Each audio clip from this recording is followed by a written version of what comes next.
Witchcraft Works, a 2014 anime about a protagonist that discovers that he is surrounded by witches at his school, one of them being a protector of his, as well as being the most popular girl in school, Miss Ayaka. Honoka is your average protagonist, a loner, no friends, kind of fell from the sky and landed into a situation like this, as well as to discover that not only was he saved by Miss Ayaka, who has been apparently protecting him, but is also his betrothed, that their mothers made a deal that apparently they were in a very passionate relationship when they were in high school, and yet because their logic was that they were two women, that they could not be together. And thus they decided to marry off their children to each other so they could kind of keep close. This anime is pretty okay. It's not terrible. I mean, the CG could be a lot better, but it could be horrendous, so it's doing pretty good for itself. The elements I do like, I mean, the art's pretty. I do like that instead of Ayaka being the kind of clumsy, big-titted idiot that I come to expect from these types of shows, she's quiet, she's stern, she has perfect grades, boobs, sure, but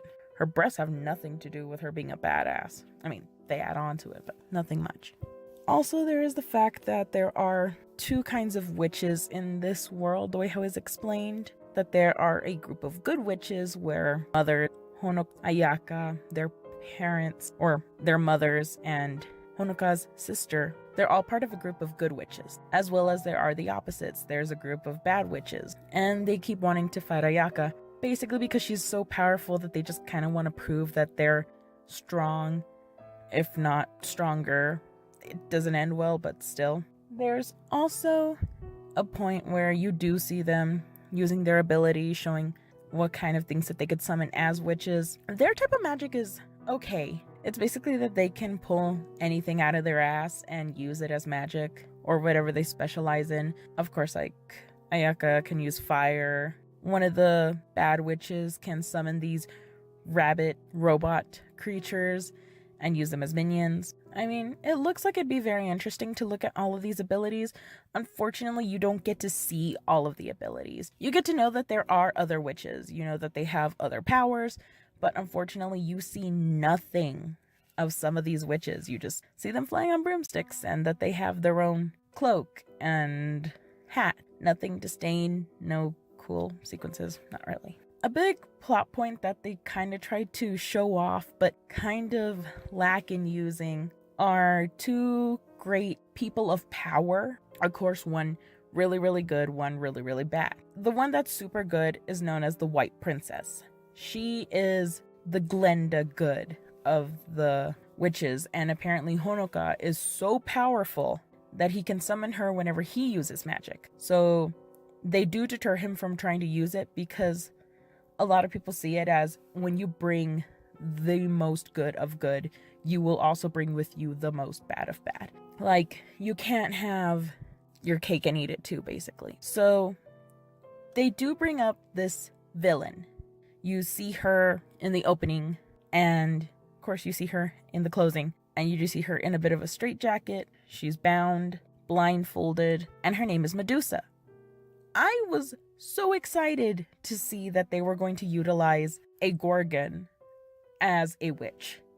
I would have loved it. Unfortunately, they dropped the ball and switch it out and give you a completely different villain. I'll give her credit for not being a very powerful witch, yet being able to manipulate and plan and be able to use her tools and use what's around her to get to that point of power. You can't build her up as the one that if she were to get out of her prison, it would be the end of the world. When she does escape from her prison, you do see that she is feared.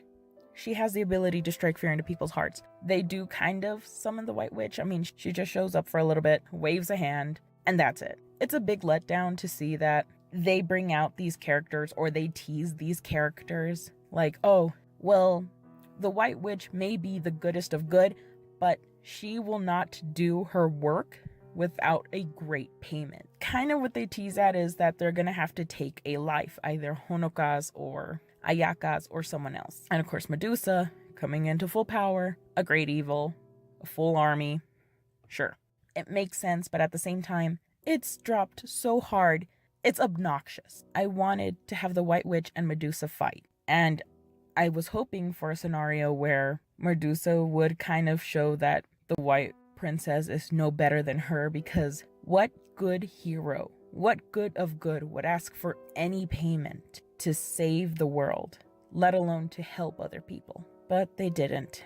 They pull the rug right under you and reveal the other villain known as Weekend, and that's not what I came to see. I came for Medusa, and I was completely down for Medusa. The shenanigans of her hiding at Honoka's house with the other bad witches, basically being protected by Ayaka, Medusa fusing her magic with Ayaka's as almost like a solitary truce, where Honoka would not be harmed in any way. Like, of course, like they do when they show all this love and all this, that it's not just a betrothal. He's actually gained feelings for her.